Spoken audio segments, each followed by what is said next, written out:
दर्जामा हामी झरेका छौँ। हाम्रो पनि रगत रातो छ। हामीलाई नेपाली भाषा मनपर्छ।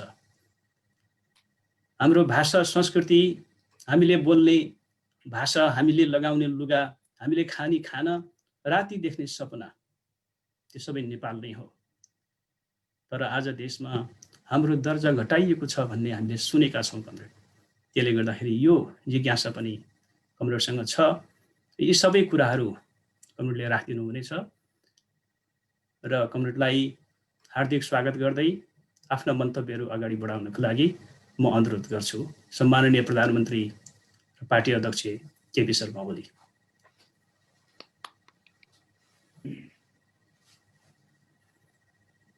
सम्पूर्ण प्रिय साथीहरू, हार्दिक अभिवादन। आज अन्तर्राष्ट्रिय नयाँ वर्ष 2021 को पहिलो दिन, सन् 2021 को वर्ष प्रवेश गरेको दिन। यस दिनको अवसरमा म सबै साथीहरूमा नयाँ वर्षको हार्दिक शुभकामना व्यक्त गर्न चाहन्छु। यो वर्ष सबैका निम्ति सुस्वास्थ्यको, समृद्धिको, सफलताको, सुखमय वर्ष रहोस्। सफलता र प्रगतिको वर्ष रहोस्। धेरै धेरै शुभकामना भन्न चाहन्छु। साथीहरू, हामी नयाँ वर्षमा प्रवेश गरेका छौँ। एउटा नयाँ परिस्थितिको सँगसँगै एउटा नयाँ यात्राको परिस्थितिमा हामी नयाँ वर्ष प्रवेश गर्दैछौँ। यहाँहरूलाई थाहा छ, आज पार्टीमा केही समस्याहरू देखा परेका छन्। सबभन्दा ठुलो चिन्ता साथीहरूमा म त्यही रहेको देख्छु, पार्टीमा उत्पन्न भएका समस्याहरू।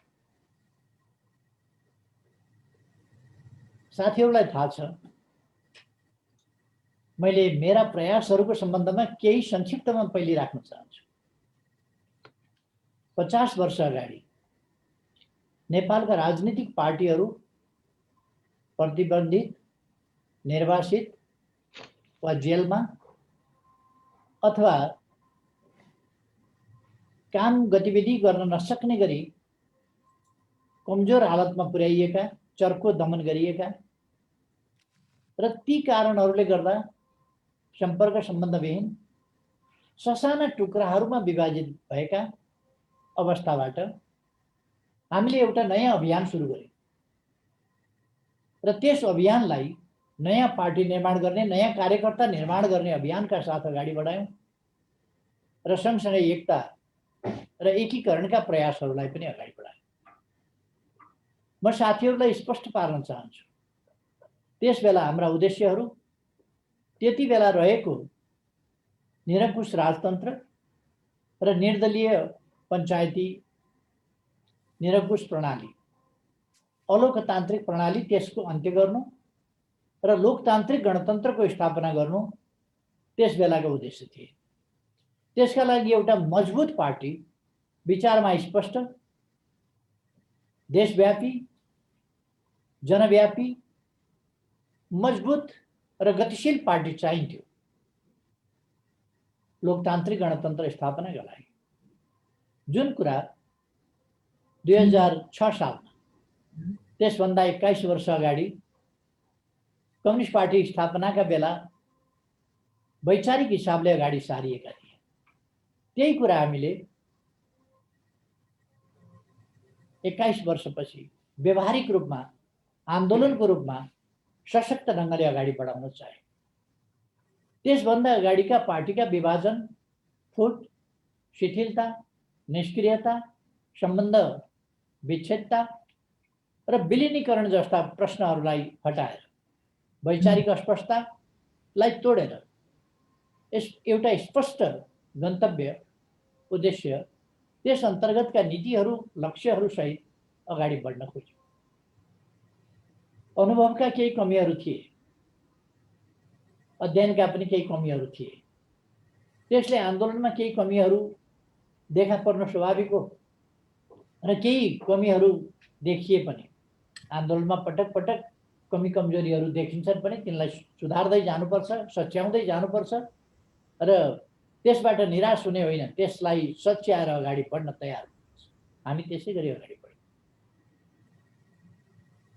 मैले आफ्नै जीवनमा आन्दोलनलाई जोड्दै विभिन्न कठिनाइहरू सामना गर्दै आन्दोलनलाई जोडेर अगाडि बढाउने क्रममा पछिल्लोपल्ट 3 वर्ष अगाडि हामीले नेकपा एमाले र तत्कालीन माओवादी केन्द्र मिलाएर संयुक्त भएर चुनावमा जाने, तालमेलका साथ चुनावमा जाने, चुनावपछि एकता पनि गर्ने भन्ने फैसला गर्यो। तदनुसार अत्यन्तै उदारतापूर्वक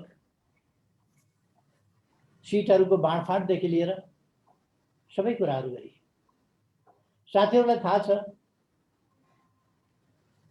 सूर्य चिन्हबाट लड्ने सहमति भएको 2 दिनमा त्यस कुरालाई उल्टाइयो, जसबाट हाम्रो पार्टीका 11 लाख जति भोटहरू घटे र करिब करिब 14-15 सिटहरू घटे।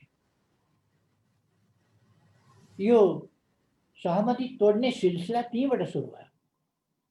त्यतापट्टि पनि त्यति पर पनि गइरहनु परेन। मङ्सिर 10 र 21 मा भएका निर्वाचन, त्यो मङ्सिर 10 र 21 मा भएका निर्वाचनहरूको परिणाम मङ्सिर 24 सम्ममा आइसकेका थियो। 74 मङ्सिर 24 सम्ममा।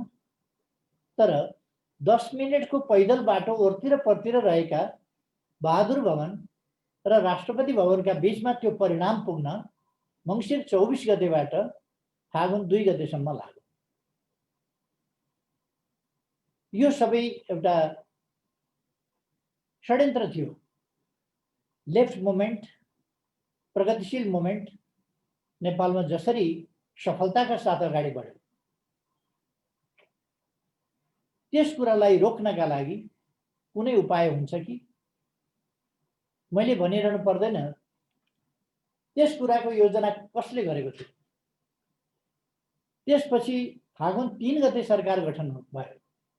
सरकार गठन हुँदा प्रचण्डजीले पार्टी एकीकरण भइसकेको थिएन, तर प्रतिनिधि दिन मान्नु भएन। त्यो साथीहरूलाई थाहा छ। र केही दिन पछि मात्रै, धेरै प्रयासपछि मात्रै र उहाँका अन्यत्र उपायहरू नभएपछि मात्रै उहाँ हामीसँग सरकारमा सामेल हुन तयार हुन्। एउटा गठबन्धनबाट चुनाव लड्ने, गठबन्धनबाट चुनाव लडिरहेका बेला सरकार नछोडेर अर्को ढुङ्गामा पनि खुट्टा हालिराख्ने, परिणाम आइसकेपछि परिणाम रोक्न लगाएर त्यसपछि अनेक राजनीतिक शक्तिहरूसँग सरकार निर्माणको सम्बन्धमा संवाद गर्ने, त्यो संवाद सफल नभएपछि मात्रै हामीसँग आउने। वास्तवमा हामीले एकतातर्फको यात्रालाई सुरक्षित र सुनिश्चित बनाउनका लागि यी कुराहरूको छलफल त्यसबेला चलाएनौँ। त्यसबेला ती कुराहरूलाई धेरै सार्वजनिक गर्न चाहेनौँ। हामीले पचाएर राख्यौँ। बडो मुस्किलले पार्टी एकता गरियो। पार्टी एकता हुँदा उहाँहरूको छाँटकाट राम्रो देखिया थिएन। मुस्किलले एकता त गरियो, तर टफ बार्गेनिङका बिचमा। त्यसपछि पार्टीलाई 3 महिनाभित्र एकीकरण गर्ने भनियो। अहिले 3 वर्षमा एकीकरण भएन। त्यो तपाईँहरूलाई थाहा छ। एकीकरणको प्रक्रिया टुङ्ग्याउन लागिएन। 3 महिनामा गर्नुपर्ने कुरा 3 वर्षमा हुँदैन, रोकेर राखियो। पूर्व माओवादी केन्द्र हामी एकजुट हुनुपर्छ भनेर एक ठाउँ राखियो र त्यो पृष्ठभूमिका साथीहरूसँग भेटघाट गर्न, कुराकानी गर्न पनि नमिल्ने, नपाइने, नदिने। कोही भेटघाट गर्यो कसैले भने त्यो स्पष्टीकरणको विषय हुने अथवा उसलाई वक्र दृष्टिले हेरिने, यस्ता कुराहरू हुँदै आए। र हरदम पावर बार्गेन र लोकतान्त्रिक ढङ्गले होइन, सरकारलाई नियन्त्रण गर्ने, सरकार चल्न नदिने, सरकारलाई बाहिरबाट चलाउन खोज्ने, बाहिर अर्को पार्टी भन्दा फेरि पृथक संयन्त्र पनि बनाएर त्यसलाई नियन्त्रण गर्न खोज्ने अनेक प्रयासहरू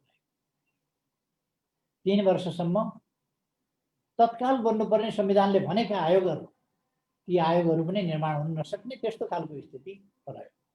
साथीहरूलाई थाहा छ, ती स्थितिहरू तोड्नका लागि हामीले प्रयास गर्यौं, यो पनि साथीहरूलाई थाहा छ। र यो चुनावी तालमेलको लागि प्रमुख पार्टीको अध्यक्षको हैसियतले मैले नै कोसिस गर्नु पर्थ्यो र मैले नै कोसिस गरेँ, चुनावी तालमेलका निम्ति पनि र पार्टी एकीकरण एकताका निम्ति पनि, र त्यसलाई जोगाउन पनि सबभन्दा मुख्य रूपमा मैले नै ध्यान दिनु पर्थ्यो। त्यसकारण मैले अत्यन्त धैर्यता, अत्यन्त संयम, अत्यन्त सहिष्णुताका साथ, अत्यन्तै जिम्मेवारी बोधका साथ त्यसलाई जोगाइराख्ने प्रयास गरेँ। तर पार्टीका नेताहरूले सरकारको पक्षमा एक शब्द नबोल्ने, सरकारको विरोधमा धज्जी उडाउने, प्रतिपक्ष कहाँ छोडियो पछाडि आफ्नै पार्टीका साथीहरूले प्रतिपक्षभन्दा अगाडि बढेर सधैँ सरकारको विरोध मात्रै गर्ने, त्यो पार्लियामेन्टमा पार्लियामेन्ट्री प्रणालीको एउटा सिस्टमको मर्यादा पनि नराखेर प्रतिपक्षको भूमिका पनि सत्तापक्षले खेल्ने, प्रतिपक्षले भन्ने सत्तापक्षका नेताहरूले नै बोलिसकेपछि हाम्रो त कुनै भूमिकै रहेन, हामीले त केही बोल्नै परेन, हामीले त बोल्ने ठाउँ पनि रहेन। यस्तो एउटा विडम्बना, यस्तो एउटा मजाकको स्थिति पार्लियामेन्टभित्र। बाहिर सञ्चार माध्यममा लगानी गर्ने, सञ्चार माध्यमहरू आफू निकट भएका अथवा आफूबाट सञ्चालित अथवा आफ्ना कार्यकर्ताहरू, आफ्नो नातागोताहरू मार्फत सञ्चालित सञ्चार माध्यम र सम्पूर्ण सामर्थ्यलाई सरकारका विरुद्ध र पार्टी लिडरसिपका विरुद्ध केन्द्रित गर्ने, लिडरसिप खुइल्यायो भने मात्रै उसलाई विस्थापित गर्न सकिन्छ, त्यसकारण खुइल्याउने त्यो नीति लिने, र जहाँ पनि नेतृत्वलाई कमजोर पार्यो, नेतृत्वलाई खुइल्यायो भने त्यस्तो अवस्थामा आन्दोलन अगाडि जान सक्दैन। तर केही मान्छेहरूले नेतृत्वलाई विस्थापित गरेर मात्रै आफू स्थापित हुन सक्ने ठान्ने यी कुराहरूलाई तपाईहरूले अघिल्लो पल्ट म प्रधानमन्त्री हुँदा पनि अविश्वासको प्रस्तावको सन्दर्भमा देख्नुभयो।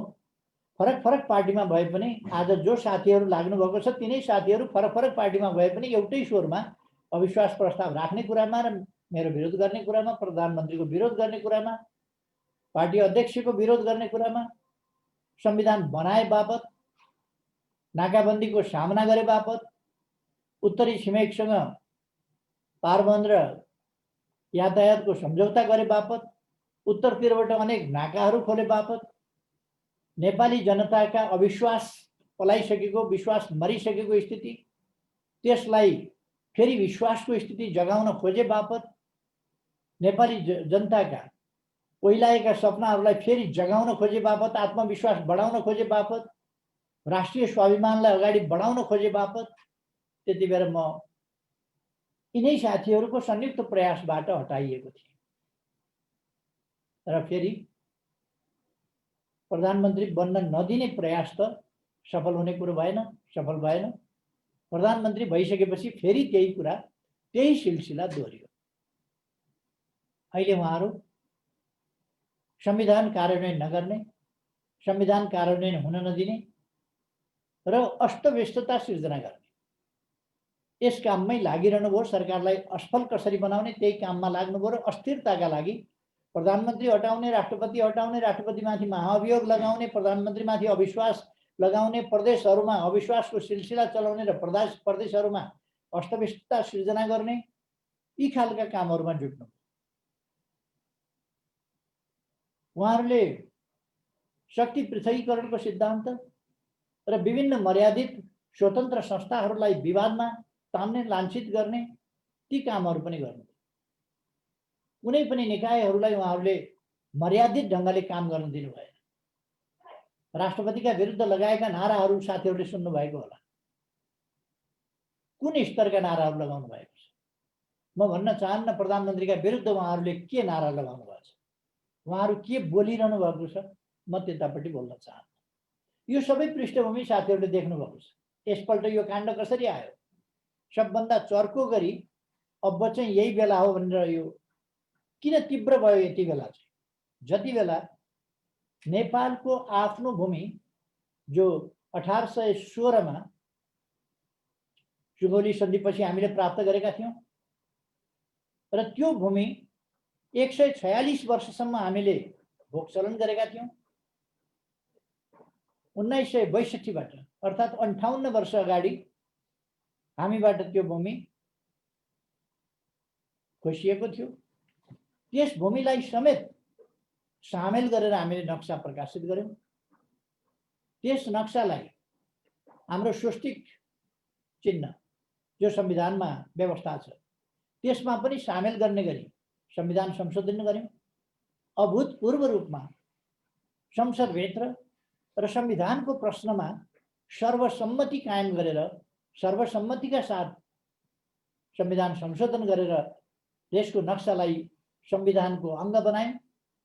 त्यसपछि ममाथिको हमला तीव्र भयो। साथीहरूलाई थाहा छ, तपाईहरुले सञ्चार माध्यमहरू कहाँ-कहाँका सञ्चार माध्यम, कुन-कुन सञ्चार माध्यमको के भूमिका रह्यो हेर्नु भएको छ। र मैले साथीहरूलाई भने यस ढङ्गले अरूका निम्ति अरूको गोटी भएर काम नगरौँ, हाम्रो देशको हितको निम्ति काम गरौँ, हाम्रो देशको सार्वभौमसत्ता, स्वाधीनता, स्वतन्त्रताको सही ढङ्गले प्रयोग गरौँ र हाम्रो भौगोलिक अखण्डताको रक्षा गरौँ। यसरी मैले साथीहरूलाई आग्रह गर्दै गएँ। तर उहाँहरू एकपछि अर्को षड्यन्त्र र भित्रभित्र हस्ताक्षर अभियानहरू सञ्चालन गर्ने पटक पटक त्यो तपाईहरुले सुन्नुभएको छ, देख्नुभएको छ। हस्ताक्षर अभियानहरू कसरी पटक पटक सञ्चालन भइरहे, एक दिनको मात्रै कुरा होइन। हस्ताक्षर क्याम्पेनहरू, जहिले पनि हस्ताक्षर, जहिले पनि हस्ताक्षर, जहिले पनि अविश्वास, जहिले पनि एउटा विरोधमा प्रचारका लागि पार्टीभित्र यस्तो छ, पार्टीभित्र यस्तो भइराखेको छ भनेर आश्चर्यजनक ढङ्गले उहाँहरू लगातार पार्टी अस्वस्थ छ, पार्टीभित्र अस्वस्थ गतिविधि छ, पार्टीभित्र चिरा छ, पार्टीभित्र फाटो छ, यही कुरा उहाँहरूले लगातार सम्प्रेषण गरिरहनु भयो देशभरि विश्वभरि। पछिल्लो समयमा आएर कार्तिक 28 गते अचानक एउटा प्रस्ताव मलाई प्रचण्डजीले दिनुभयो। त्यो प्रस्ताव 5 जना साथीहरूको थियो, तर सही हस्ताक्षर 1 जनाले मात्रै गर्नुभयो। 5 जनाले यो हाम्रो साझा प्रस्ताव हो। पार्टीभित्र 9 जनाको सचिवालयमा 5 जना अलग बस्ने, त्यो निर्णय गरेर बाहिर निर्णय गरेर आउने र कमिटीमा अस्वस्थता मचाउने, यस्ता खालका अभ्यासहरू भए र लिडरशिपलाई सिद्ध्याउनका लागि, आन्दोलनलाई कमजोर पार्नका लागि उहाँहरूले एउटा झुठो लान्छनाहरूको, आरोपहरूको यस्तो पुलिन्दा एउटा तयार गर्नुभयो र त्यो पुलिन्दा मलाई दिनुभयो र बजारमा पठाउनु। त्यति मात्रै होइन, पार्टीको लोगो प्रयोग गरेर पार्टीको केन्द्रीय कार्यालयको नाममा छापेर देशव्यापी वितरण गर्नु। देशमा कार्यकर्ताहरूका बीचमा घृणा फैलाउने, परस्परमा घृणा फैलाउने, द्वेष फैलाउने, झगडा लगाउने, मारपिट गराउने, यस्ता खालका कामहरू गर्नु। भिन्नै प्रकारका भेलाहरू गराउन थाल्यो। अहिले पनि उहाँहरूका भिन्न भेला र नारा जुलुसहरू तपाईहरुले देख्नुभएको छ। अब म यहाँहरूलाई के भन्न चाहन्छु भने, मैले उहाँहरूलाई त्यो झुटो प्रस्ताव फिर्ता लिनुहोस् भने उहाँहरू त्यो झुटा प्रस्ताव फिर्ता लिन तयार हुनु भएन। त्यो स्थापित गरेर नेतृत्वलाई झुटा लान्छनाहरूका साथ भए पनि खुइल्याउने उहाँहरूको त्यो प्रवृत्ति, त्यो प्रयास जारी रह्यो। र उहाँहरूले जब अस्तव्यस्तता गर्न खोज्नुभयो, काम गर्न दिनु भएन र अब बाँकी 1.5-2 वर्षको अवधि जसरी अगाडि बढ्नु पर्ने त्यसरी बढ्न नसक्ने स्थिति र अब राष्ट्रिय राजनीतिमा एउटा अस्तव्यस्तता अराजकता, संविधानको कार्यान्वयन हुन नसक्ने, प्रणाली स्मुथली अगाडि जान नसक्ने त्यस्तो स्थिति उहाँहरूले सिर्जना गर्नु। अहिले त्यसको तपाईँहरू देखिरहनु भएको छ। पार्टीको बैठक बोलाउँदा उहाँहरू पार्टीको बैठकमा आउनु भएन। पार्टीको बैठकमा नआएर उहाँहरूले छुट्टै भेला गर्नुभयो र पार्टीको बैठक गर्यौँ भन्नुभयो। आश्चर्य के भने दलको सर्वसम्मतिले छानिएको दलको नेता, प्रधानमन्त्री र पार्टीको प्रथम अध्यक्षलाई थाहा नदिएर उहाँहरूले अर्को भेला गर्नुभयो। उहाँहरूलाई हरेकलाई बैठकमा सूचना गरियो, आमन्त्रण गरियो, उहाँहरू आउनु भएन र बाहिरै बैठक गरेर पार्टी अध्यक्षलाई कारबाही गरेर हामीले निकाल्यौँ भनेर सडकमा उहाँहरूले घोषणा गर्नु। पार्टी अध्यक्षलाई निकाल्ने एउटा प्रक्रिया हुन्छ होला। हामीले त एकीकरणको बाटो थालेका थियौँ, उहाँहरूले गुटबन्दी, विभाजन र फाटोको बाटो ल्याउनु भयो।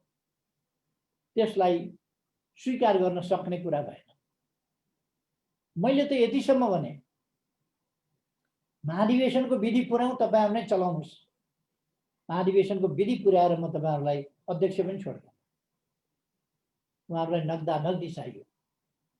नग्दा नग्दी यत्तिकै त्यस्ता आरोपका साथ त्यो भनेको आन्दोलन सिद्ध्याउने एउटा षड्यन्त्र हो, जसलाई रक्षा गर्नु पार्टीको प्रथम अध्यक्षको हिसाबले र लामो समय पार्टीको आन्दोलनको वैचारिक धारको नेतृत्व गरेर आएको एउटा नेताको हिसाबले देशमा जनताले विश्वास गरेर अत्यधिक मतले छानेको संसदीय दल र त्यसको नेता प्रधानमन्त्रीको हिसाबले लोकतन्त्रको रक्षा गर्नु, लोकतान्त्रिक प्रणालीको रक्षा गर्नु, सङ्घीय लोकतान्त्रिक प्रणालीको रक्षा गर्नु, संविधानको कार्यान्वयन गर्नु, देशमा सुशासन र विकासको बाटोलाई अगाडि बढाउनु र समृद्ध नेपाल, सुखी नेपालीको राष्ट्रिय आकांक्षालाई पुरा गर्नु, त्यस बाटोमा मुलुकलाई अगाडि बढाउनु, त्यसमा आएका व्यवधान पन्छाउनु, अप्ठ्याराहरूसँग लड्नु, त्यसको नेतृत्व गर्नु मेरो कर्तव्य हो र मैले त्यो कर्तव्य पालना गर्नुपर्छ। त्यसै कारण मैले संविधानको कार्यान्वयनका लागि ताजा जनादेशमा जानुपर्ने परिस्थिति निर्माण भयो। मैले त्यो परिस्थिति पनि नआओस् भनेर धेरै कोसिस गरेँ, तर उहाँहरूको विनाशकारी लीला, उहाँहरूको अराजक बोलेका शब्दहरू तपाईँहरूले सुन्नुभएको छ, टेलिभिजनहरूमा बोलेका शब्दहरू सुन्नुभएको छ। त्यस्ता शब्दहरू एक दुईजना व्यक्ति मात्रै होइन, उहाँहरूको टिम नै त्यस काममा लागेको छ। कुन परिस्थितिमा उहाँहरू यसरी उताउलिएर लाग्नुभयो, कसको जिम्मा जमानीमा लाग्नुभयो, कसको आदेश निर्देशमा लाग्नुभयो, त्यो उहाँहरूले जान्नुहुन्छ। तर देशको हित विपरीत, स्थिरता विपरीत कम्युनिस्टहरूको यो सफलतालाई सहन नसकेर यस प्रकारले खलबल्याउनु पर्ने स्थिति थिएन।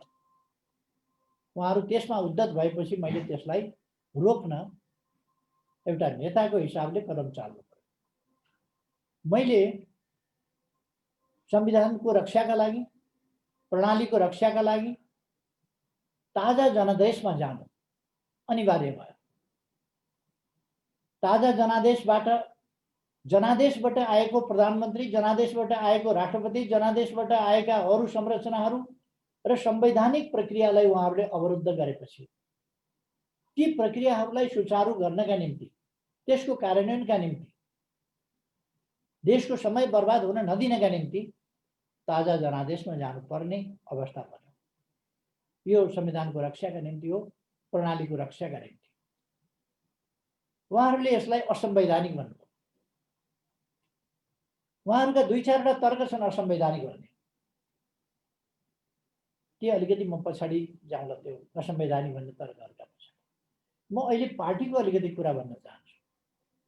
पार्टी यथार्थमा विभाजन भएको छैन। मैले केन्द्रीय कमिटीको बैठक बोलाएँ, महासचिवले बैठक बोलाउनु भयो, मैले परामर्श दिएँ। केन्द्रीय कमिटीको बैठकमा उहाँहरू आउनु भएन, अलग्गै जानु। पार्टीको बैठकमा नआउने, अन्यत्रै बसेर अध्यक्ष निकाल्यौँ भन्ने, म अध्यक्ष भएँ भनेर स्वयं घोषणा गर्ने, यस प्रकारका जग हँसाई गर्ने र कम्युनिस्ट आन्दोलनको हुर्मत लिने खालका कामहरू जो भइरहेका छन् ती बिल्कुलै अनुचित छन्। अहिले पनि उहाँहरू पार्टीमा आउन सक्नुहुन्छ, बैठकमा आउन सक्नुहुन्छ। एउटा बैठकमा आउनु भएन, 2 दिनका बैठकमा आउनु भएन, केही फरक पर्दैन। फेरि केन्द्रीय कमिटीको अर्को बैठक बोलाउँछु, उहाँहरू आउनुहोस्, बैठकमा बसौँ, छलफल गरौँ, निर्णय गरौँ। उहाँहरूको जस्तो प्रथम अध्यक्षलाई नै सदस्यताबाट समेत निकाल्यौँ भन्ने त्यस्ता कुराहरू मैले गरेका छैन। उहाँहरूभन्दा कमसेकम 10 वर्ष अगाडि मैले सदस्यता लिएको होला। 10 या 15 वर्ष अगाडि म उहाँहरूभन्दा अगाडि कार्यकर्ता भएर हिँडेको होला। एउटा नयाँ आन्दोलनको सुरु गरेर यहाँसम्म ल्याइ पुर्याउने कामको अगुवाई गरेको होला। यो एकता एकीकरणको प्रक्रियाको पनि नेतृत्व गरेको होला। तर त्यसका बावजुद उहाँहरूले ती कुनै मर्यादाका सीमाहरू नराखेर पार्टीको प्रमुख अध्यक्ष, त्यो पनि इतिहास नभएको होइन, इतिहास, सङ्घर्षको इतिहास, जेलनेलको इतिहास, यो सबै भोगेर र देशलाई नेतृत्व गरेर आएको व्यक्तिको सम्बन्धमा न उहाँहरूले उमेरको मर्यादा राख्नुभयो, न योगदानको, न इतिहासको, न पदीय हैसियतको कुनै पनि मर्यादा नराखिकन जुन प्रकारको जग हँसाइ उहाँहरू गरिरहनु भएको छ, त्यो अत्यन्तै दुःखद कुरा छ। म साथीहरूलाई भन्न चाहन्छु, पार्टी फुट्यो भन्ने होइन, उहाँहरू किन भौतारिएर हिँड्नु भएको छ सडकमा? हामी यहाँ छौँ भनेर छातीमा टाँसेर सडकमा बस्नु, हामी यहाँ छौँ भनेर टाँसेर बस्नुपर्ने उहाँहरूलाई कारण के पर्यो? उहाँहरू त पार्टीको, प्रचण्डजी अहिले पनि पार्टीको अध्यक्ष हुनुहुन्छ, हामीले त निकालेका छैनौँ। माधव नेपालजी वरिष्ठ नेता हुनुहुन्छ, झलनाथजी वरिष्ठ नेता हुनुहुन्छ, अरू पनि नेताहरू हुनुहुन्छ, उहाँहरूलाई त निकालेका छैन। अनि उहाँहरू किन पार्टीका बैठकमा नआउने, अन्यत्र जाने, किन अरूतिर जाने, किन छलफल नगर्ने पार्टीमा? उहाँहरू भन्नुहुन्छ बैठक बोलाएन, बोलाउँदा आउनु, बोलाउन मान्नुहुन्न, बाहिर हल्ला गर्नुहुन्छ बैठक बोलाएन। बैठक बोलाउँदा किन आउनु भएन? उहाँहरू अन्यत्रै बस्नुहुन्छ, कतै ब्याङ्केटतिर। कुन ब्याङ्केटमा बस्नुहुन्छ? कार्की ब्याङ्केट, के ब्याङ्केट, अनि त्यहाँ बसेर पार्टीका फैसला भन्नुहुन्छ। त्यहाँ जम्मा भएर दलको नेता म भएँ भनेर एउटाले घोषणा गर्नुहुन्छ, अध्यक्ष म भएँ भनेर एउटा घोषणा गर्नुहुन्छ। संसद विघटन भइसकेपछि सांसदहरूको हस्ताक्षर भन्नुहुन्छ। संसद विघटन भइसकेपछि सांसदहरूको संसदीय व्यवस्थामा सांसदको हैसियत कायम रहेको हुँदैन। तर उहाँहरू प्रणालीको मजाक उडाइरहनु भएको छ, लोकतन्त्रको मजाक उडाइरहनु भएको छ र यस ढङ्गले घोषणा गर्नुभएको छ। उहाँहरू केही मान्छेहरू पार्टीको बैठकहरूमा सामेल नभएर पार्टीका स्वस्थ गतिविधिमा सामेल नभएको मात्रै हो। उहाँहरू अनावश्यक र अनुचित ढङ्गले केही मान्छेहरू लिएर सडकतिर जानुभएको मात्रै हो। म तपाईँहरूलाई भन्न चाहन्छु, पार्टी विभाजन भएको छैन, पार्टी विभाजन हुँदैन, पार्टी विभाजन हुन दिइन्न। केही मान्छे मैले रोकेर राख्न सकिनँ, उहाँहरूको जङ्गली महत्त्वाकांक्षालाई मैले शान्त गर्न सकिनँ, उहाँहरूको पदको हतारोलाई, विधि प्रक्रिया विहीन हतारोलाई मैले कुनै हिसाबले पनि बाटो थिएन त्यो। र उहाँहरूको हतारो देश र जनताको हितमा, आन्दोलनको हितमा, पार्टीको हितमा, केहीको पनि हितमा थिएन। उहाँहरूको व्यक्तिगत महत्त्वाकांक्षा, व्यक्तिगत स्वार्थ, पदको आकांक्षा बाहेक कुनै वैचारिक, राजनीतिक, कार्यक्रमिक केही पनि उहाँहरूको चाहिँ सोच थिएन। त्यसर्थ अघि भक्तजीले भन्नुभयो अदालत जाने स्थिति किन पर्यो, किन जानु पर्यो अदालत? बहुमत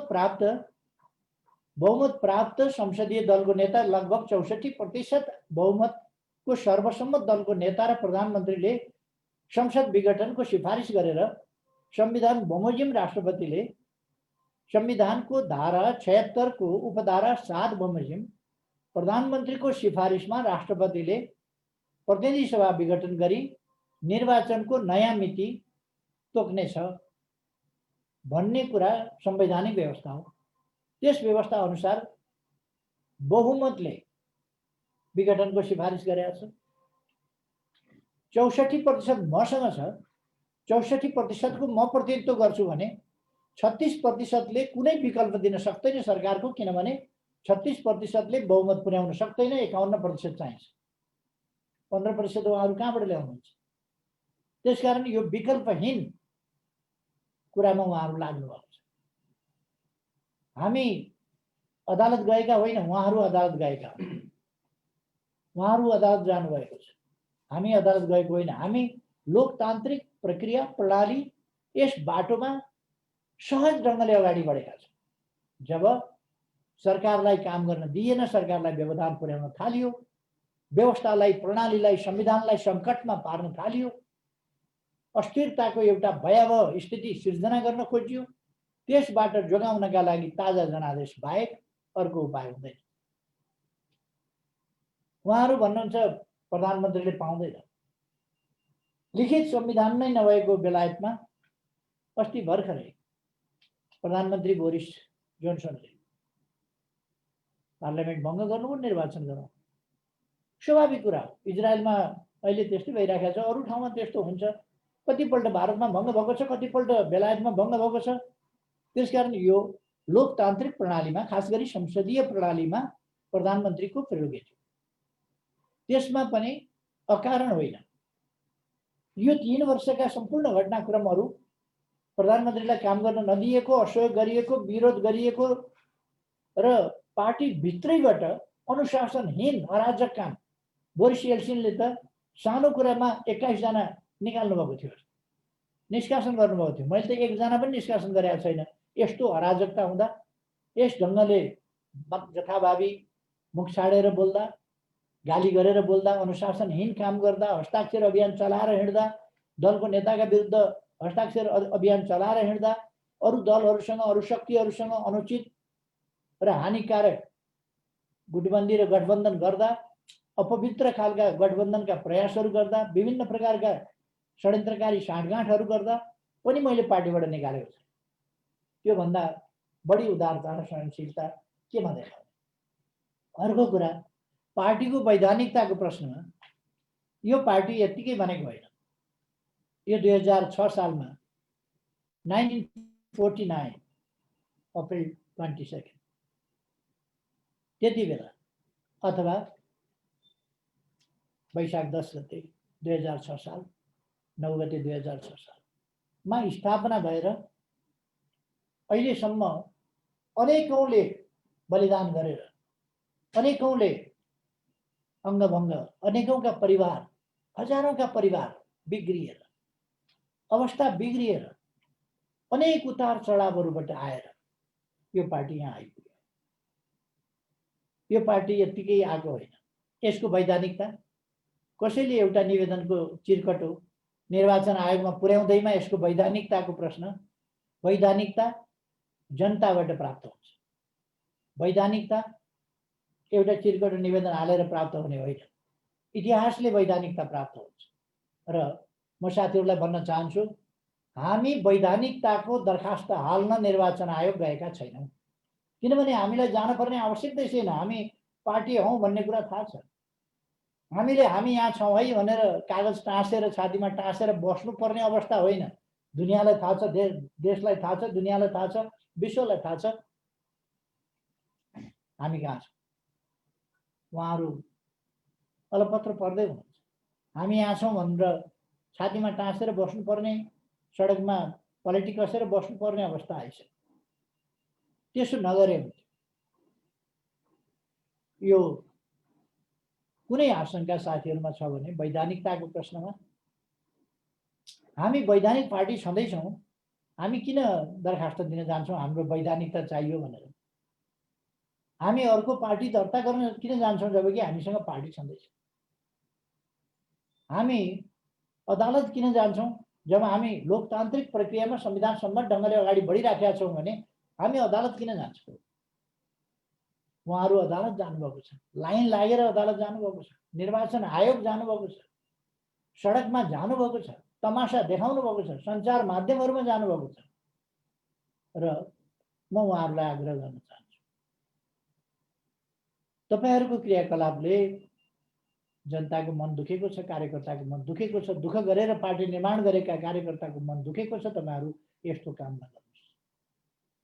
सडकमा गएर पार्टीलाई सत्तो सराप गरेर सरकारलाई, जनताले बनाएको वामपन्थी सरकार जसको ध्येय समृद्ध नेपाल, सुखी नेपाली छ, जसले राष्ट्रिय गौरव र प्रतिष्ठालाई माथि उठाएको छ, जसले अन्तर्राष्ट्रिय स्तरमा आफ्नो आवाज सुनिने स्थिति निर्माण गरेको छ, जसले अन्तर्राष्ट्रिय मञ्चहरूमा आफ्ना दृष्टिकोणहरूद्वारा एउटा भूमिका खेल्ने ठाउँतिर पुग्न लागेको छ या पुगेको छ, जसले छिमेक सम्बन्धहरूलाई न्याय र समानताका आधारमा माथिल्लो स्तरमा उचाइमा पुर्याएको छ र अन्तर्राष्ट्रिय सम्बन्धहरूलाई पनि मर्यादित र उचाइको स्थितिमा पुर्याएको छ।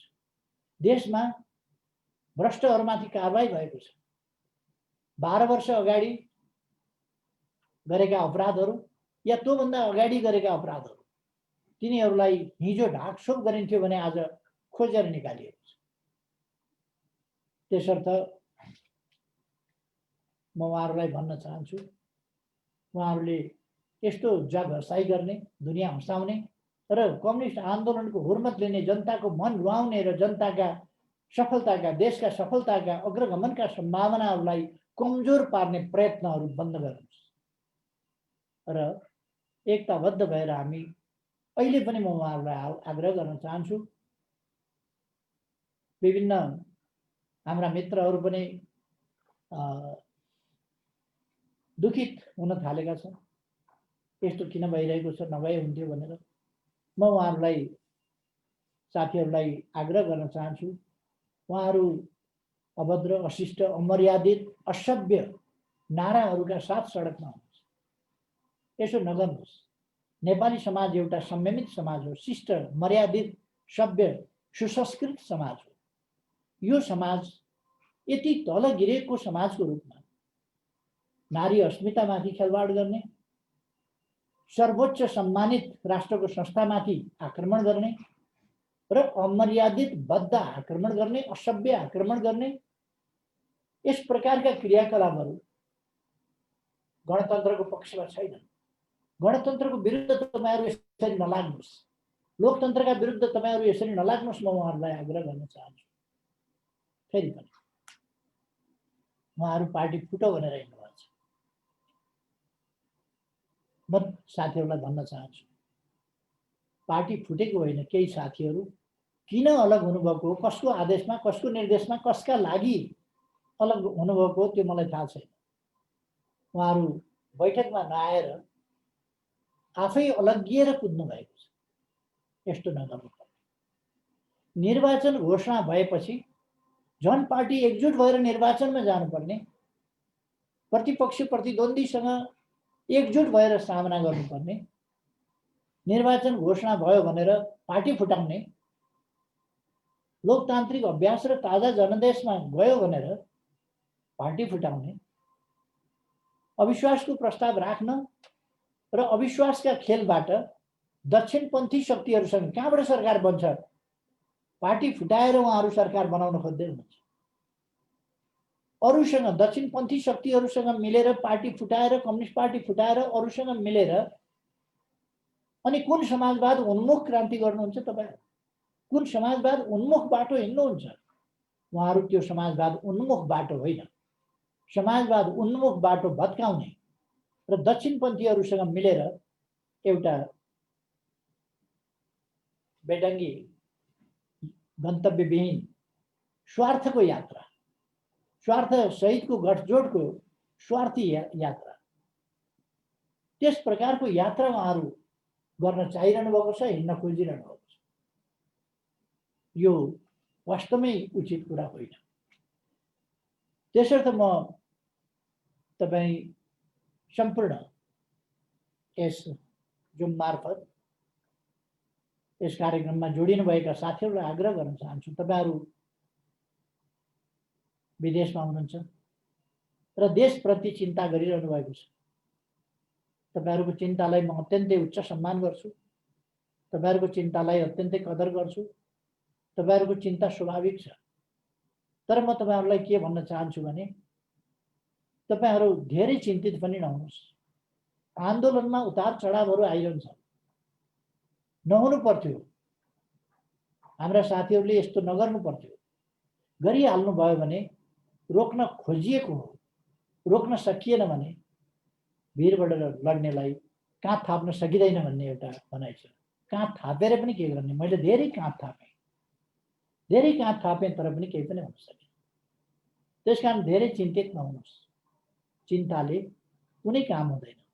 सामना गर्न पर्दछ परिस्थिति। नयाँ परिस्थिति सामना भइ छोड्यो भने, उहाँहरू अलग भइ छाड्नुभयो भने अहिले उहाँहरूको ध्यान कस्तो कुरामा छ? पार्टीको कुरामा छैन, देशको कुरामा छैन, जनताको कुरामा छैन। उहाँहरू पार्टी कार्यालयहरू बलजफ्ती कब्जा गर्ने, पार्टीको सम्पत्ति, बैंक खाता, त्यसबाट हतार हतार पैसा निकालेर गायब गर्ने, यस्ता खालका कुराहरूमा पार्टीको दुःख गरेर कार्यकर्ताका रगत पसिनाले जोडेको पार्टीको सम्पत्ति कब्जा गर्ने, यस्ता खालका क्रियाकलापहरूमा उहाँहरू लाग्नुभएको छ। त्यस्ता कुराहरूमा पार्टी कार्यकर्ताहरूको भिडन्त गराउन खोजिरहनु भएको छ, भिडन्त गराइरहनु भएको छ। अहिले के पार्टीको सम्पत्ति कसको हो भन्ने, त्यो त भोलि कानुनले कसको हो भन्ने कुरा हेर्दै गए पनि त हुन्छ नि, चित्त बुझेर भने। कार्यकर्ता भिडाउने, कार्यकर्ता लडाउने, यो सब तमासा पार्टीलाई मिल्नै नदिने गरी उहाँहरूले पुस्तिका आरोप पत्र मलाई दिनुभयो, बाँड्नुभयो, त्यसपछि प्रकाशित गर्नुभयो। तल तलसम्म देश विदेशमा कार्यकर्तामा एकतै हुन नसक्ने गरी त्यस आरोप पत्र, छापिएको आरोप पत्रलाई उहाँहरूले वितरण गर्नुभयो। त्यसको बारेमा वाद विवाद गराउने र झगडा लगाउने, त्यस खालका प्रयासहरू उहाँहरू गर्दै। अब म तपाईहरूलाई भन्न चाहन्छु, विदेशमा भएका साथीहरूलाई, तपाईहरूको चिन्ता जायज छ, तर धेरै चिन्ता गर्ने भन्दा पनि परिस्थितिको सामना गर्न तयार हुनुहोस्। म आग्रह गर्न चाहन्छु, यो आजको मात्रै कुरा होइन। उहाँहरूले धेरै अगाडि मिट द प्रेस गरेर, पत्रकार सम्मेलन गरेर जुनसुकै परिस्थितिका लागि तयार रहन भनेर कार्यकर्ताहरूलाई आह्वान गर्नु के भएको थियो पार्टीमा, र जुनसुकै परिस्थितिका लागि तयार रहन आह्वान गर्नु भनेको थियो। उहाँहरूले त्यो गर्नु। उहाँहरूले अब पार्टी त फुटिसक्यो भनेर धेरै अगाडिदेखि उद्घोष गर्नुभयो कार्यकर्ताहरूका बिचमा। पार्टी फुटिसक्यो भनेर उद्घोष गर्नु, कहाँ फुट्या थियो पार्टी? उहाँहरूको फुटाउने योजना थियो, त्यसको तयारी थियो, त्यसको अभिव्यक्ति नै उहाँहरू दिइरहनु भयो। त्यसका निम्ति नै उहाँका दुष्प्रचारहरू जो गरिरहनु भएको थियो त्यस उद्देश्यका लागि भएका थिए। त्यसकारण यो आजको मात्रै प्रयास होइन, यो लामो समयदेखिको अभ्यास। प्रधानमन्त्री र अध्यक्ष दुवै पद केपी ओलीले छोड्नुपर्छ भनेर निर्लज्ज ढङ्गले मागेको, राजीनामा गर्नुपर्छ, छोड्नुपर्छ, कहिले कहिले त्याग गर्नुपर्छ भन्ने जस्ता नरम र गुलिया शब्दहरू समेत प्रयोग गरेको, कहिले भद्दा ढङ्गले पद छोड्नुपर्छ, हट्नुपर्छ भनेको तपाईँहरूले सुन्नुभएको छ। केपी ओलीले दुवै पदबाट हट्नुपर्ने, जसले यो आन्दोलन निर्माण गर्न अगुवाई गर्यो उसले थपक्क छोडिदिनु पर्ने र उहाँहरूलाई बिगार्न दिनुपर्ने।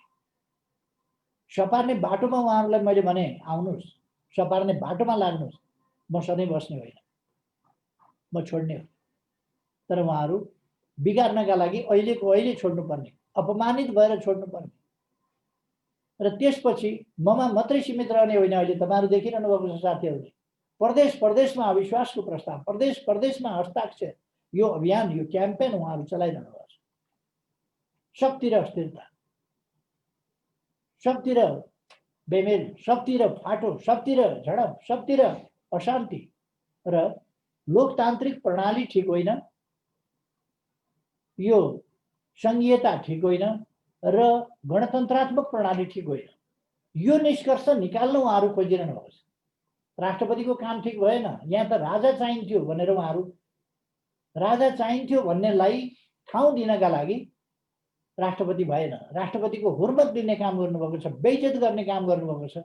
किनभने राष्ट्रपति भनेको काम लाग्दैन, यस देशमा राष्ट्रपति हुँदैन, त्यो सन्देश उहाँहरू दिन खोजिरहनु भएको छ। तर अहिलेको नेपाली जनता यति सचेत छ, यति सजग छ, यति सङ्गठित छ र यति तयारी अवस्थामा छ कि प्रतिगमनतर्फ मुलुक फर्किन दिन सक्दैन। नेपाली जनताले फर्किन दिने छैन, फर्किन दिँदैन। नेपाली जनतामा त्यो सजगता आएको छ।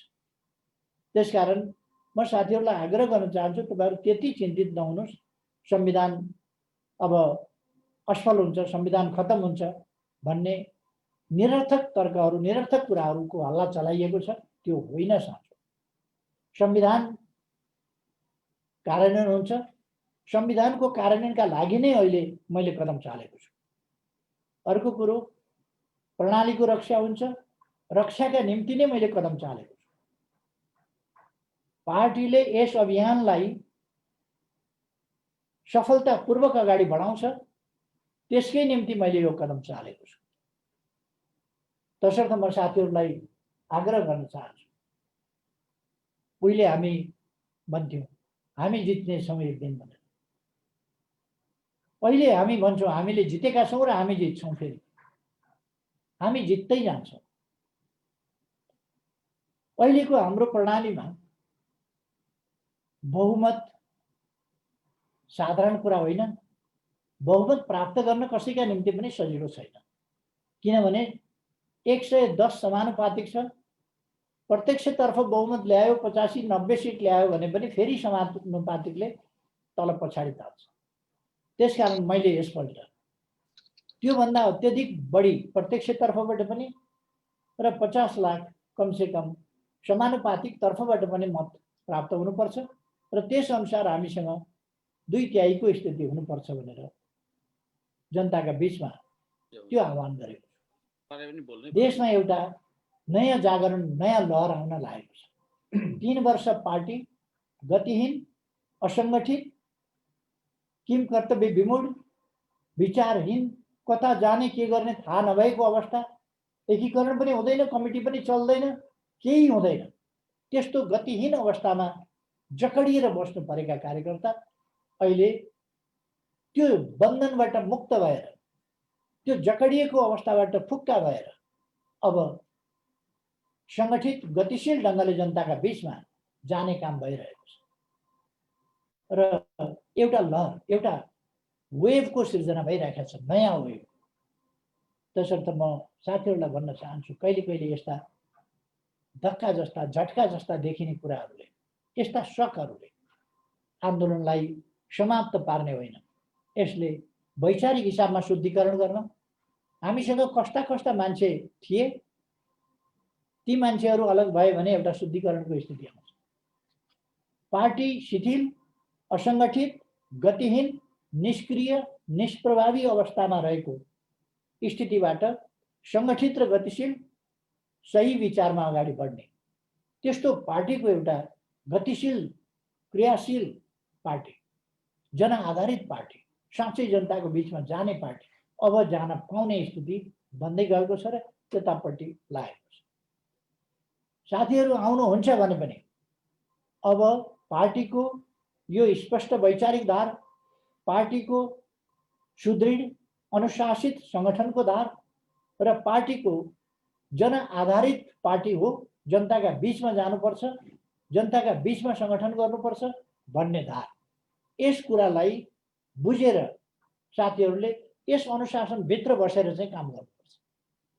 अब विगतको जस्तो पार्टीलाई निष्क्रिय बनाउने, जथाभावी बोलेर हिँड्ने, जथाभावी नारा लगाएर हिँड्ने, जथाभावी प्रधानमन्त्रीका विरुद्ध आफ्नै पार्टीका कार्यकर्ताहरू पुतला जलाएर हिँड्ने, प्रचण्डजीले त्यही गराउनु भएन बीचमा। मलाई थाहा छैन भन्ने अनि कार्यकर्तालाई पुतला जलाउनु, मलाई थाहा छैन भन्ने प्रधानमन्त्री भ्रष्ट भयो भनेर नारा लगाउनु, यस्ता निराधार यथार्थमा भन्ने हो भने अत्यन्तै अनैतिक खालका क्रियाकलाप यस बीचमा भइरहे। यसको एउटा निष्कर्ष निस्किनै पर्थ्यो। मैले सुधारिएको बाटोबाट, सच्याइएको बाटोबाट, सफा बाटोतर्फबाट, स्वस्थ बाटोतर्फबाट समाधान निकाल्न कोसिस गरे। त्यो कोसिस उहाँहरूले सफल हुँदैन भए र उहाँहरू आफै अब यस पार्टीलाई वैधानिक ढङ्गबाट तत्काल कब्जा गर्न, बहुमत पुर्याउन सक्ने अवस्था रहेन भनेर उहाँहरू आजित भएर बाहिर जानु। उहाँहरूले अविश्वास अस्तव्यस्तताका लागि अविश्वास राख्ने, अरूसँग मिलेर अविश्वास प्रस्ताव पास गर्ने, यो कुनै नैतिक तरिका भयो? कम्युनिस्ट पार्टीको नेताका विरुद्ध एक फ्याक्सनले, एक सेक्सनले, त्यसको एक फ्याक्सनले अविश्वास प्रस्ताव राख्न मिल्छ कुनै दलको? निष्कासन गर्नुपर्ने हो। मैले त निष्कासन गरेको छैन। यति हुँदा पनि सकेको छु। आफ्नै पार्टीका केही सांसदहरूले अरूसँग मिलेर अविश्वास राख्न थाल्दा बोरिस येल्सिनले निकालेको किन त? के अरे बोरिस जोन्सनले निकालेको किन? उहाँले निकाल्नु भएको त्यसै कारण हो। अराजकता भएपछि पार्टी चल्दैन। त्यसकारण मध्यावधिमा किन जानुभयो? आन्तरिक कारणले मध्यावधिमा जानुभयो। अर्को, संसद पुनर्स्थापना हुन्छ कि भन्ने जुन कुरा हो, संसद पुनर्स्थापना हुँदैन, किनभने संसदमा अर्को विकल्प छैन। बहुमतको सरकारले म चलाउन्न, म यो समय बर्बाद गर्ने गरी सरकारको काममा व्यवधान भयो, म ताजा जनादेशका लागि जनताका विचार जान्छु भन्दा यो अस्थिरता तर्फको यात्रा होइन। अस्थिरता तर्फको यात्रालाई रोक्नका लागि, विशाल अस्थिरता निम्त्याउन खोजियो, त्यसलाई रोक्नका लागि स्थिरता तर्फको यात्रा हो। जनादेशबाट ताजा सरकार, ताजा जनप्रतिनिधि, ताजा संसद। सरकारले संसदमा प्रस्तुत गरेका, निर्णयार्थ प्रस्तुत गरेका कुराहरू सभामुखले प्रस्तुत नगर्ने, यो भन्दा संसदीय एनार्किजम के हुन्छ? अराजकता के हुन्छ? सरकारको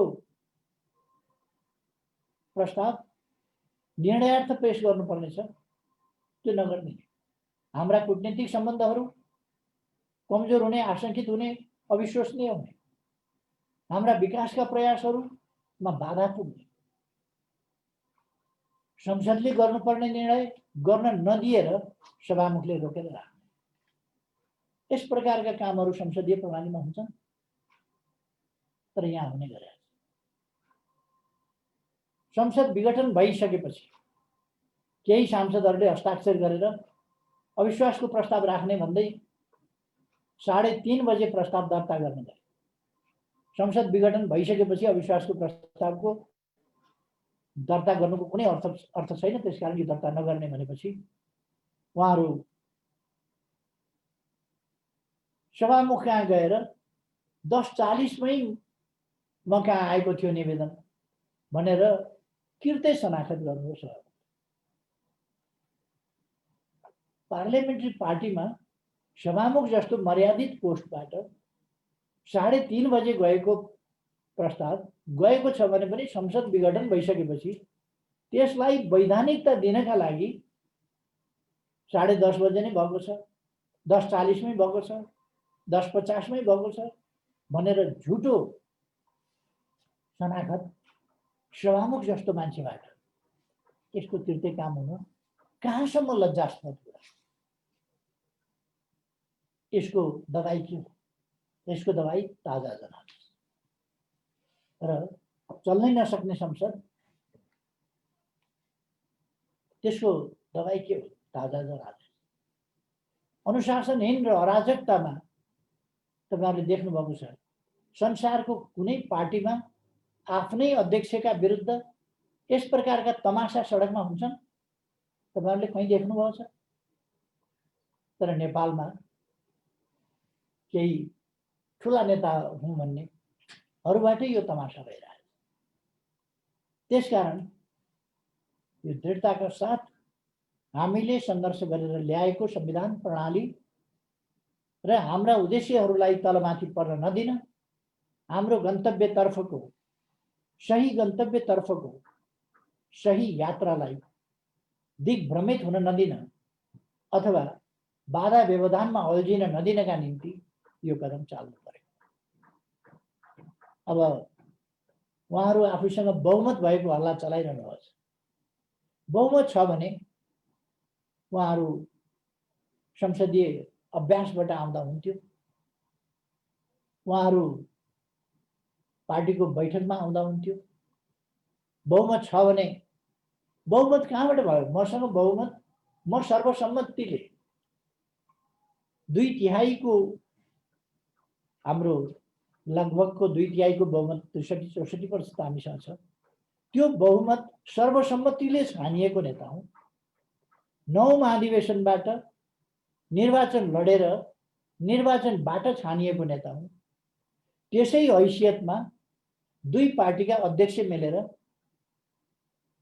2टा पार्टी जोड्दा दुईटैको सम्मान होस् भन्नका निम्ति पार्टीको हैसियतको ख्याल नराखेर, पार्टीको वैचारिक प्रतिनिधित्वको धारको ख्याल नराखेर 2टा अध्यक्षको व्यवस्था गरियो। अहिले कुन सन्दर्भमा उहाँहरूले 2टा अध्यक्ष पदलोलुपताको पनि हद हुन्छ? 2टा पार्टी मिलाउँदा त 2टा पार्टीका अध्यक्ष दुईटै पार्टीको सम्मानमा तलमाथि नपरोस् भन्ने हिसाबले 2टा अध्यक्ष भयो। सडकमा गएर उहाँहरू कुन मञ्चबाट, कुन निकायबाट, कुन महाधिवेशनबाट पार्टी अध्यक्ष भनेको आफू आफू घोषणा गर्ने कुरा हो। एउटाले संसदीय दलको नेता भनेर टिको लगाइदियो, अर्काले अध्यक्ष भयो, दोस्रो अध्यक्ष भनेर टिका लगाइदियो। यस्तो पनि पार्टी लिडरसिपको चयन, दलको नेताको चयन या पार्टी सञ्चालनको विधि पद्धति प्रक्रिया, उहाँहरू विधि पद्धति र प्रक्रियाका कुरा गरिरहनुहुन्छ। यस्तो पनि पद्धति प्रक्रिया हुन्छ। त्यसकारण तपाईहरु विभिन्न लोकतान्त्रिक देशहरूमा, विभिन्न प्रकारका प्रणाली भएका देशहरूमा बस्नुभएको छ, दुनियाँलाई हेर्नु भएको छ तपाईहरुले। तसर्थ देशको अग्रगमनको यो यात्रा अगाडि बढ्छ। तपाईहरु ढुक्क हुनुस्। तपाईहरुले आफ्नो ठाउँबाट शुभेच्छा सद्भाव दिनुस्। तपाईहरुले आफ्नो ठाउँबाट यथाशक्य यस अभियानमा सहयोग पुर्याउनुस्, सकारात्मक योगदान गर्नुस्। र म साथीहरुलाई मुख्य कुरा भन्न चाहन्छु, तपाईहरु कृपया निराश नभइदिनुस्। म सधैँ भन्ने गर्छु, निराश जनता खतरनाक हुन्छ। निराश जनता जहिले पनि देशको अग्रगमनका लागि साधक हुँदैन। त्यसकारण जनता निराश हुन नदिनका निम्ति तपाई हामी निराश हुनु हुँदैन, हामी कार्यकर्ताहरू निराश हुनु हुँदैन। हामी निराश भयौं भने हामीबाट हाम्रो निराशा जनतामा सम्प्रेषण हुन्छ, जनतामा सञ्चार हुन्छ र जनतामा त्यो विस्तारित हुन्छ। हाम्रो निराशा जनता निराश पार्ने काम गर्छौं हामी। र यो देश निराशाबाट बन्ने होइन, आशावादिताबाट बन्छ, आत्मविश्वासबाट बन्छ। त्यसकारण म साथीहरूलाई आग्रह गर्न चाहन्छु तपाईहरुलाई कि निराश हुने होइन, आशावादी हुने, हतोत्साही हुने होइन, आत्मविश्वासका साथ अगाडि बढ्ने। र त्यो हाम्रो आत्मविश्वास जो सही छ, जो जायज आत्मविश्वास छ, त्यो आत्मविश्वासका साथ हामी अगाडि बढ्नुपर्छ। त्यो आत्मविश्वास हामीले हाम्रा साथीहरूमा, आम जनसमुदायमा, विश्व जनमतमा सम्प्रेषण गर्नुपर्छ। सकारात्मक कुरा सम्प्रेषण गर्नुपर्छ। हाम्रो उज्जवल भविष्य प्रति विश्वस्त हुनुपर्दछ। कसैले पनि हाम्रो भविष्यलाई अन्धकारमय बनाउन सक्दैन, धुमिल्याउन सक्दैन। किनभने यो 21औं शताब्दी हो र हामी शताब्दीऔं सङ्घर्ष गरेका अनुभवहरू लिएर बसेका छौँ। मैले आफ्नै जिन्दगीमा निरङ्कुश राजतन्त्र भएको अवस्था, निर्दलीय पञ्चायती व्यवस्था भएको अवस्था, पार्टीहरू ससाना चोइटाहरूमा टुक्रिएर सम्पर्क सम्बन्ध विहीन अवस्थामा, ससाना समूहहरूमा तितर बितर भएको अवस्थामा आन्दोलन सुरु गरेर कम्युनिस्ट पार्टीको लगभग 2/3 स्थितिसम्म पुर्याएको अनुभव मैले आफैले पनि सम्हालेको र जेल नेलका कठिनाइहरू, अप्ठ्यारा दिनहरू देखेको छु, भोगेको छु, पार गरेको छु। र ती दिनहरूमा पनि मेरो आशावादिता कहिले पनि हराएन। किनभने हाम्रा विचारहरू महान छन्, हाम्रा उद्देश्यहरू, गन्तव्यहरू महान छन्। त्यसका निम्ति हामीले सही बाटो लिएका छौँ। सही बाटो लिनका निम्ति हामीसँग त्यसको कार्यान्वयनका निम्ति सशक्त सङ्गठन छ हामीसँग र त्यसको कार्यान्वयनका निम्ति सक्रियता छ हामीसँग, हामी सक्रिय छौँ। म साथीहरूलाई भन्न चाहन्छु, तपाईँहरूलाई बिरामी प्रधानमन्त्री भनेर धेरैले सुनाएका होलान्। धेरैपल्ट म बिमारी पनि परेको थिएँ। अहिले तपाईँहरूले देख्न सक्नुहुन्छ म स्वस्थ छु र यो आन्दोलनको अग्रभागमा छु, अग्रमोर्चामा छु र यस देशको प्रगतिशील आन्दोलनलाई, यस देशको विकासलाई, यस देशको सुशासनका लागि र यस देशलाई समृद्धितर्फ बढाउनका लागि अहिले पनि नेतृत्व गरिरहेको छु। र कति मेहनत गर्छु, कति काम गर्छु, त्यो तपाईँहरूले साथीहरूबाट पनि सुन्नै भएको होला। मैले धेरै केही भनिरहनु पर्ला जस्तो लाग्छ। त्यसो त हामी निराश हुनु हुँदैन। साथीहरूलाई म निराश नहुनका लागि आग्रह गर्न चाहन्छु। फेरि एकपल्ट भन्न चाहन्छु, हामी उहाँहरू बहुमत छ आफूसँग भनेर कराइरहनु भएको छ सडकमा। बहुमत अल्पमत यसको टुङ्गो अहिले हुँदैन, चुनाव पछि हुन्छ। चुनाव पछि तपाईँहरूले बहुमतको हो, अल्पमतको हो, प्रमुख पार्टीको हो, यो तपाईँहरू हामीले देख्नेछौँ र त्यो देखाउनका निम्ति पनि म साथीहरूलाई सक्रिय हुन पनि आग्रह गर्न चाहन्छु, अनुरोध गर्न चाहन्छु। साथीहरू, हामीले हाम्रो सक्रियताबाट हामी मजबुत स्थितिमा छौँ र हामी सफलता प्राप्त गर्न सक्छौँ भन्ने कुरा हामीले पुष्टि गर्नुपर्छ। अब मैले धेरै समय नलिउँ, म फेरि एकपल्ट नयाँ वर्ष, ईस्वी सनको नयाँ वर्ष 2021 को यो पहिलो दिन, यस वर्षमा प्रवेश गर्दै गर्दा म यहाँहरू सबैमा धेरै धेरै शुभकामना भन्न चाहन्छु। यहाँहरूको जीवन सुखमय रहोस्, यहाँहरूका कामहरू सफल रहन्, यहाँको स्वास्थ्य राम्रो रहोस्। धन्यवाद।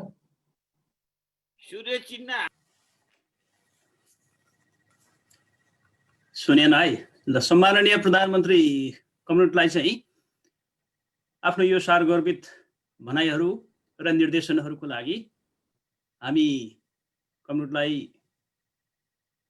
धन्यवाद दिन चाहन्छौँ। अब हामी 2-3 मिनटमा कार्यक्रमलाई अगाडि बढाउँदै कमरेडलाई चाहिँ हामी बिदा गर्छौँ र डाक्टर राजन भट्टराई कमरेड र युवराज कार्की कमरेड हामीसँग हुनुहुन्छ।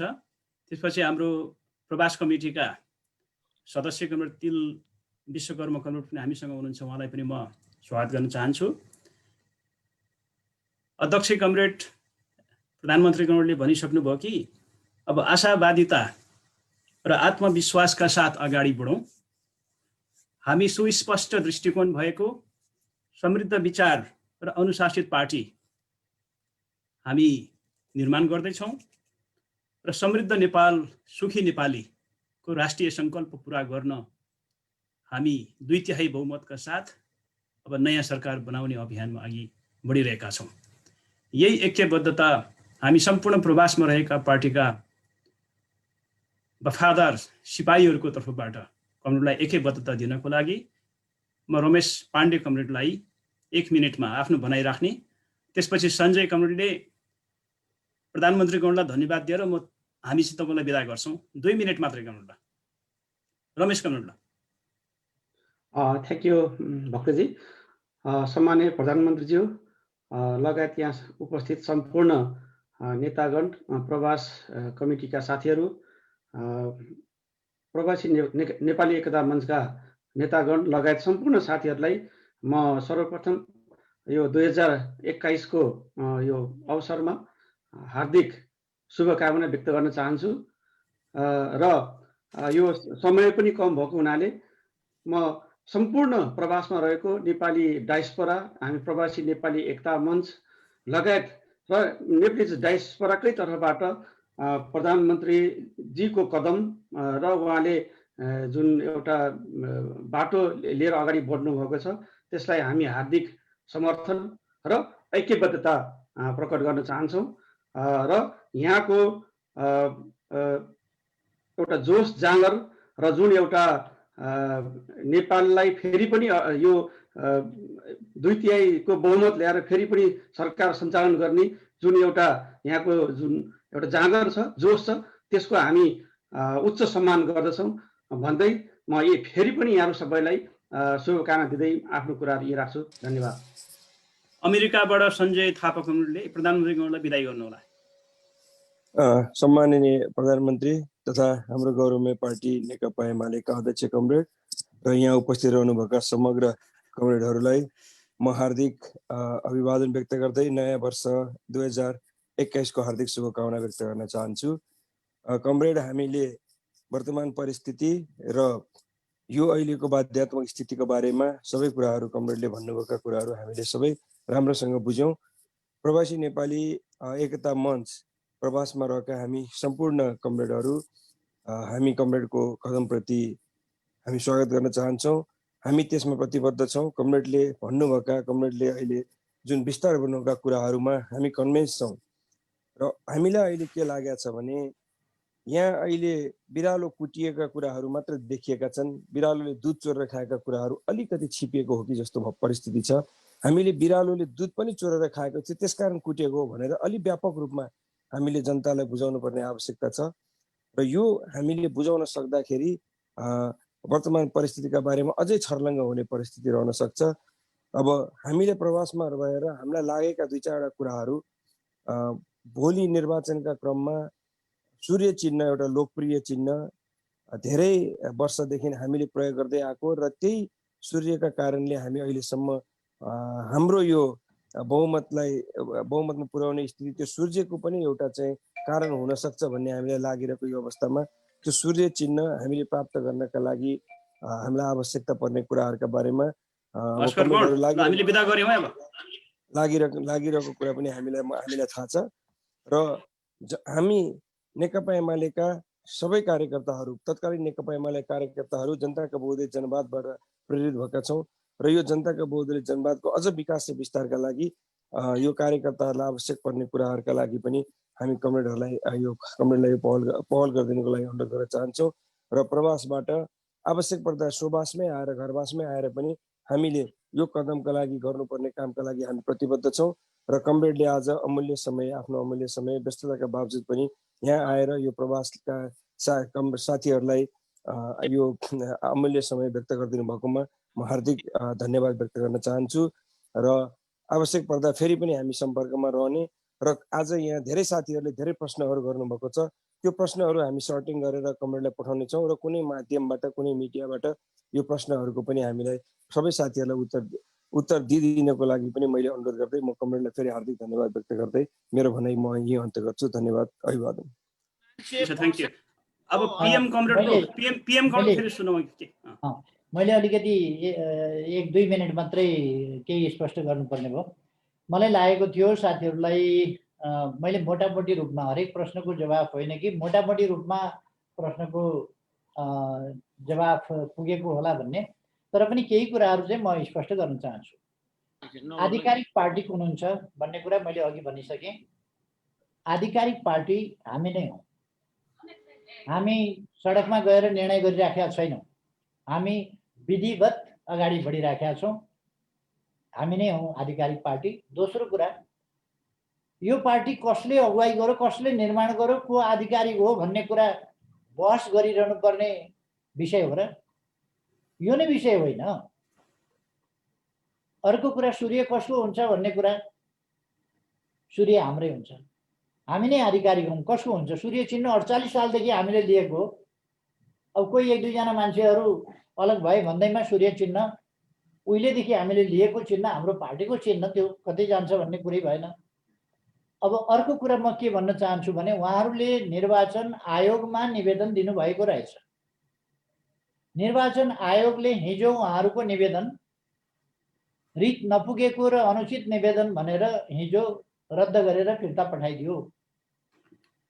उहाँहरूको आधिकारिक पार्टी हामी हौँ भन्ने दाबी थियो। त्यो दाबी हिजो निर्वाचन आयोगले यो अङ्ग नपुगेको, यो ब्यौरा पनि नपुगेको, यो कानुन पनि उल्लेख नभएको, यो केही प्रमाण नभएको, यस्तो खालको यसको केही अर्थ छैन भनेर त्यो फिर्ता पठाइदियो।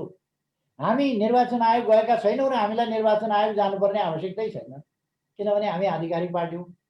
चिन्ह हामीले पाऊँ भनेर उहाँहरू जानुभएको थियो, त्यो निर्वाचन आयोगले अस्वीकार गर्यो।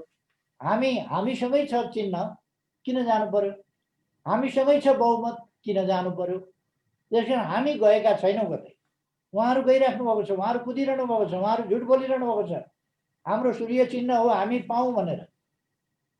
अनि उहाँहरू चुनावै हुँदैन भन्दै हुनुहुन्छ, सूर्य चिन्है चुनावै नलड्ने भन्दै हुनुहुन्छ। सूर्य चिन्ह उहाँहरूलाई किन चाहिएछ? उहाँहरू चुनावसँग डराइरहनु भएको छ।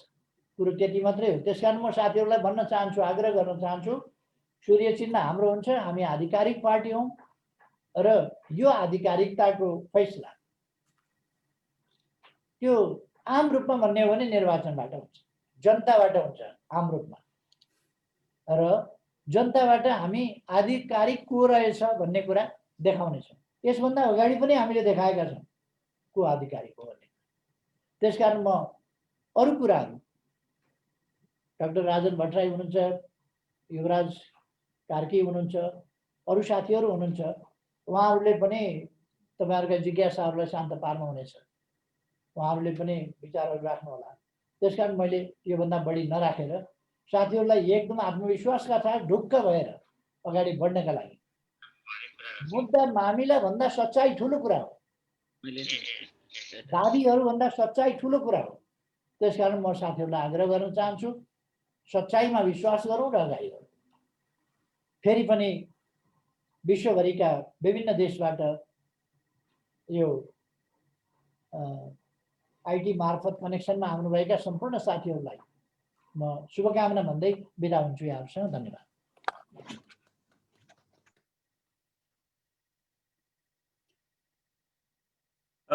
धन्यवाद।